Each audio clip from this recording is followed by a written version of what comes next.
Hey everybody, it's Dan once again, and we did it. We got through the first episode of the American Song Contest.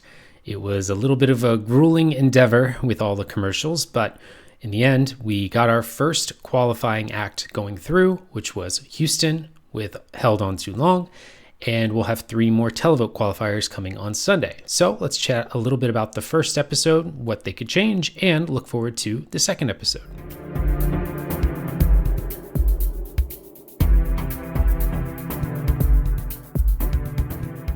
We waited all 2 hours to get it, all the way up to the very end, but Houston's performance of Held On Too Long was magical. It was absolutely deserved of being the winner of the night.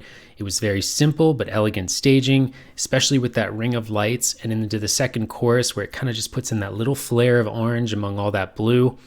His vocals were out of this world. It felt like a real Eurovision performance. It felt really polished, and the song was really good too, so absolutely deserved.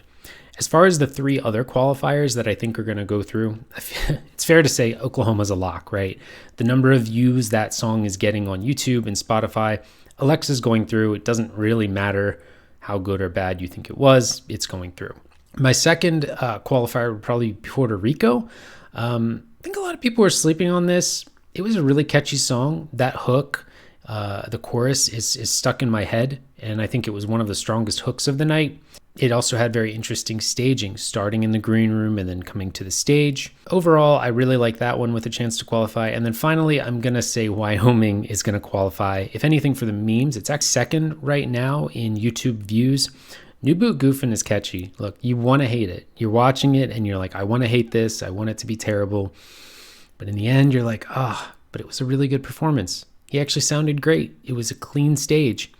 There was a lot to like about it. So I'm kind of hoping that one moves on as well. So I'm going to keep a little tally counter each week of how many I get right and who I think is going through. The only one I might regret is not putting Michael Bolton through. Although he was good, I don't think he was good enough to go through. However, if he does get through, it's because of who he is. It's because he's Michael Bolton. I don't think he was necessarily one of the best performances. Running a commercial after every single song was kind of a problem, and a big one at that. If they really wanted to pull audiences away from American Idol or other shows that were being watched on a Monday night, I think advertising and running the show with limited commercial interruptions, as they oftentimes do when they debut or premiere new movies on TV, would have been a wise choice. That way, if people got commercials on American Idol, they might flip over to the American Song Contest to see what was going on and just kind of check in on it. If both are on commercials, then they're just going to go right back. So that strategy I think could have been employed. You sacrifice a little bit of advertising to potentially make a huge dent and make this a regular show. So we'll see if they employ anything like that in the future. I doubt it. Surely they're just going to keep doing what they're doing, but we can hope. As far as the hosting goes, I think Snoop was phenomenal. His Just Stating the Facts segment was great. And all the postcards that led into that as well the graphics were amazing, 10 out of 10.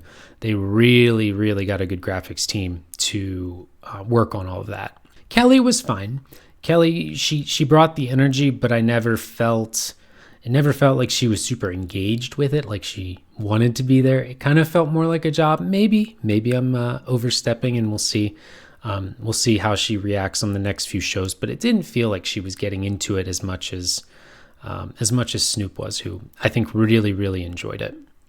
Alexa is definitely a point of interest from the night. Of course, we saw that the backing track for her performance was louder than all the other contestants by quite a large margin. I believe she probably was singing live, but what we were hearing from her microphone was probably only at 5 or 10% volume, and then the other 90, roughly, was probably the backing track. And look, I understand that with K-pop, that's very common to have a loud backing track so that it's perfect every time, but I think a certain level of vocals should be considered and should be kind of required for the act. It was the most memorable and probably the coolest staging of all of it by far, and the song is really good. So undoubtedly it's going through to the next round. But I don't know if it's going to get through the semis once we get there. I don't know if it can be carried through. I think people are going to start to take points off because when we have our semifinals lined up, we're going to have a lot more talent all grouped together.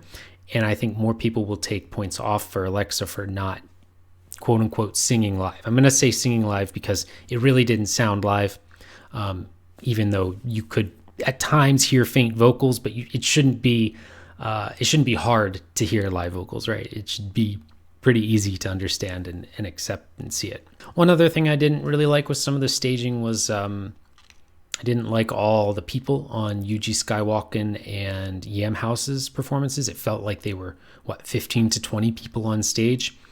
It's excessive, it's busy, and it really doesn't make a lot of sense. So I'm hoping that other acts don't follow in the footsteps of that. I tried voting on the NBC app first, but it started to freeze up on me pretty early on.